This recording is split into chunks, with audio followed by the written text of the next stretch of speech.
जन्मसिद्ध हक्क आहे आणि तुम्ही मिळवणार हा मंत्र भारतीयांना देणार आहे. केसरी आणि मराठा हे वर्तमानपत्र सुरू करणार आहे. सार्वजनिक गणेशोत्सव व शिवजयंती सुरू करणार आहे. मंडालेच्या तुरुंगात गीता रहस्य हा ग्रंथ लिहिणार आहे. सत्यवचनी करारी व जहान माताचे लोकमान्य टिळक सर्वांना सांगते.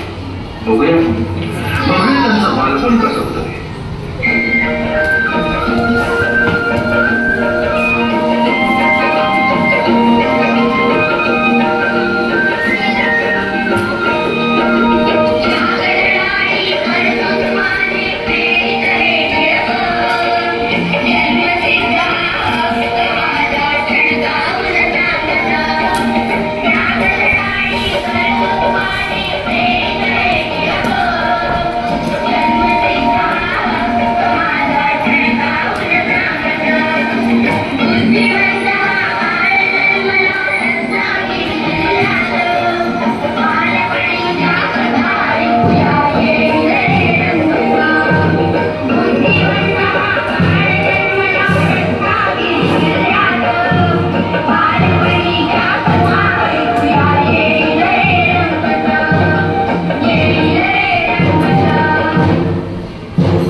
धन्यवाद.